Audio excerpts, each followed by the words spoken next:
Well, hello everybody. Jason up, New Age Revolution Cave. And it's Tuesday here on the big show. And that means we are reminiscing, folks. Not that we ever reminisce on the channel. We're going to do a very special thing today. We're going to reminisce. Because it's, hey, do you remember? Hey, do you remember? Where we talk about things of the past, things of yesteryear, things of our childhood that may or may not exist today. But if they do exist today, they don't feel the same. And our kids don't feel the same about the things that we did. The things that I talk about, the things that we share and dream of repeating. Hey, do you remember? I was thinking, and as I was thinking of a particular topic, it started to morph into another topic. So today's Hey, do you remember is about the freedoms that we had as kids to explore and travel outside of our house. Now, what do I mean by that? What I was thinking was I was going to talk about, hey, do you remember? And I was going to talk about a certain, not penny candies. They weren't penny candies back then. I think that was like the 50s and 60s. But the 10-cent candy, the 25-cent candy at your little 7-Eleven type stores. The stores that we had, the store that we had the most, where we got the most candy from was called Wilson Farms. And so I was going to talk about the Lemon Heads and the Charlie Chans and the Alexander the Grapes and the Now and Laters and the cigar bubble gum. I was going to talk about that.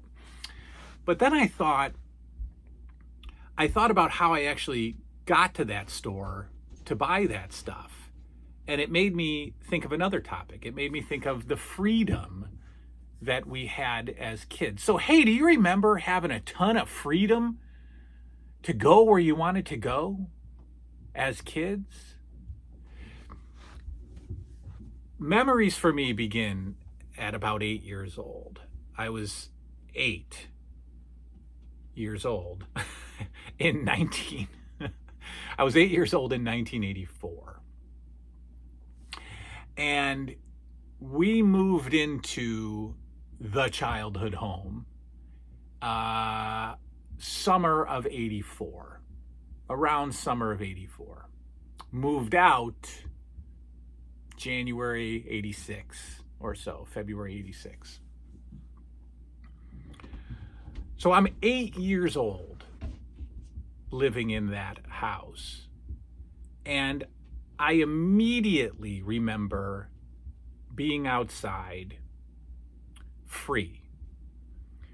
And what I mean by free is it was up to us to go make friends. And in order to make friends, you had to travel some houses down. And I remember going door to door asking if people had kids that wanted to play. And I remember on that street, there was a kid across the street. There was a kid maybe 3 doors down. There was a kid up around the block. And there were plenty of kids on other streets in the area, but you didn't go over to that. You didn't really travel that far. But I would have to actually go down to these people's house and play with them or play outside with them. And while we mostly stayed on our street, there were times when we were hidden from parental view. And I just really wonder what my mom was thinking. Not in a bad way, but what was she thinking that her 8-year-old is not within eyesight or eye range of her? She can't see me.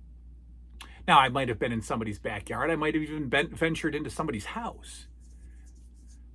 I was nowhere to be found. What was she thinking? Was she concerned? Was there a fear? But we were allowed to just go. And when you had a bike, you could go even further.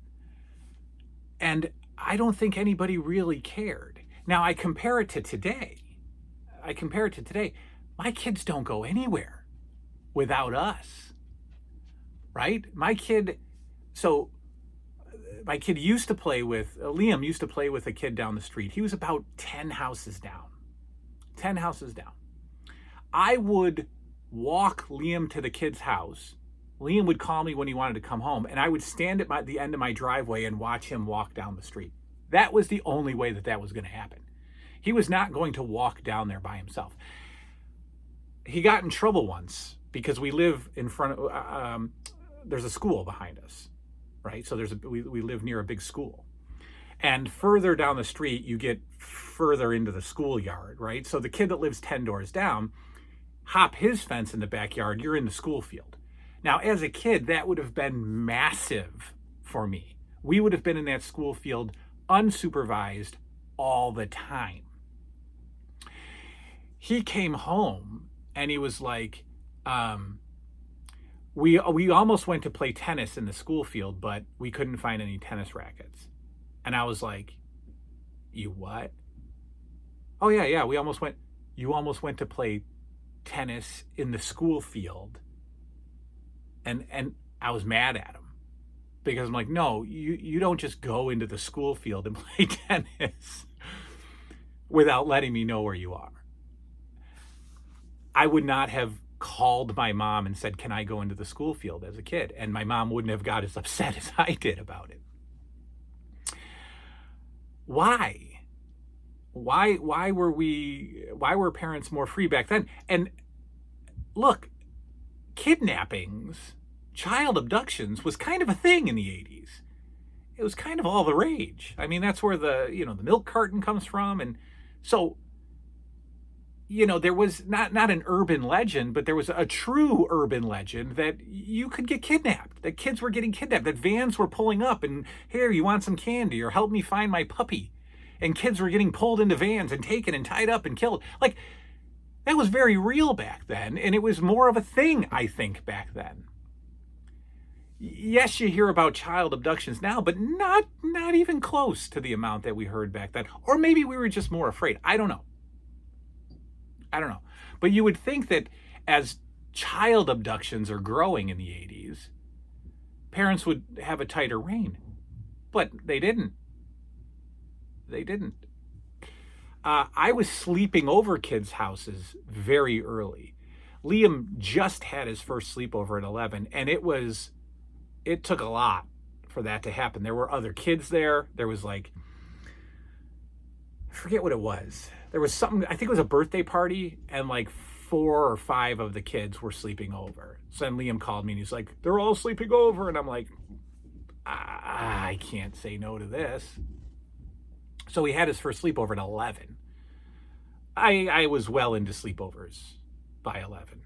And I wasn't calling my mom to say goodnight, like Liam called us. I wasn't doing that. Back to the candy tie-in. My dad lived in the city, in the inner city. He grew up in the inner city as a kid, and when they got divorced, he moved back to the inner city. I don't know why. I know he lived with his mom for a while, and she lived, when I say inner city, in 1985, it's a little different. Today, this is a heavily crime, drug, gang-ridden area. This is an awful part of Rochester. Some of the most notorious, dangerous streets in Rochester, my dad lived on after the divorce. And we would go over and spend weekends with him in these neighborhoods. So at probably 10 or 11, my sisters are 2 years younger apiece. So if I'm 11, my sister's 9, my other sister's 7. If we had cash, if we had a few bucks or 50 cents or whatever, we would leave my dad's house, the 3 of us, walk down a city street, cross a city road, and go into a city Wilson Farms store in a very bad part of town. And we would just be 3 little kids walking up and down the candy aisle, picking out $1.50 worth of candy, coming home, and leaving the store and walking home.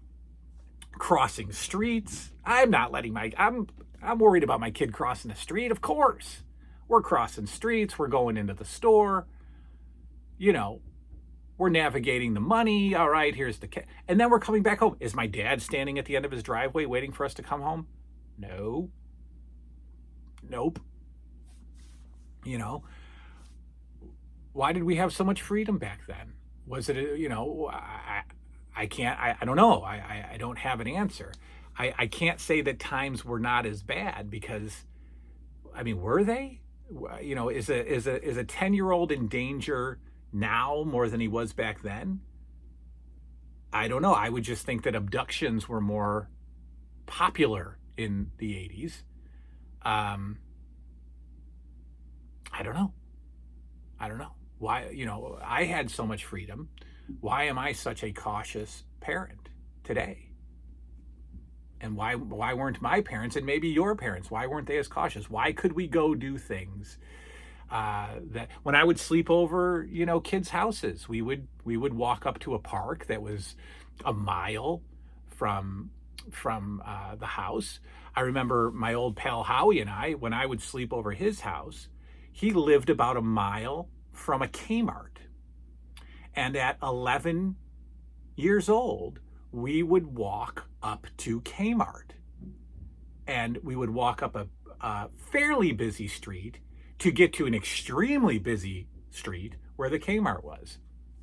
And we were just kids, 2 11-year-olds walking that distance and then going into Kmart, walking around, doing our thing, whatever, and then leaving and coming back home. And I remember learning then to walk against the traffic, right? To walk against oncoming traffic. So we must have been given that less. Look, if you're gonna walk up there, just make sure you're walking against the traffic so you can see the cars coming at you. Okay, have a good time. I'm not even giving that lesson to my kid right now because he's not going anywhere. I think it benefited me. I had a blast. Some of my most fond memories of those sleepovers are walking up to Kmart and checking out G.I. Joes and LJNs and things. But why are we different today? Are you guys not different? Are some of you who are parents, do you let your kids go, do their thing, have a good time, ride your bike to the school, I'll see you in a couple of hours? Or are we just on top of them? I mean, I am smothering my children when it comes to not social stuff, like I'll leave them alone when their friends are over, I'll take off. And if Liam ever does have a sleepover here, he will. I'm going to leave them alone. You guys can have the whole run of the house. I'll see you later. Do your thing. So I leave them alone, but I don't want them going out there. I don't want them going 10 houses down. No way. Am I scaring him unnecessarily? Or do we have to protect this much right now? And going back to the candy too, the 10-cent candy. It was always the bottom shelf. There was always, the candy shelf. And the candy bars and the Hubba Bubba and stuff was down up here. But the good stuff was on the bottom. That was the 10-cent stuff. That, like I said, that was the little boxes of Mike and Ike's. That was the Blow Pops. That was the Lemon Heads. And then they had the Charlie Chans or Cherry Chans or whatever they were. I think they were Cherry Chan. And then they had the Alexander the Grapes and the bottle caps, the wax slips. Those were all the 10-cent stuff on the bottom. And we would brave the inner city streets to get to Wilson Farms to spend our 75 cents. Why aren't we doing that today? I don't know. So anyway, that's the Remember When. Do you remember having freedom as a child? Tomorrow on the big show, Liam sits down to play DuckTales. Not I. Liam tries to beat DuckTales for the NES. So tune in tomorrow. Good night now.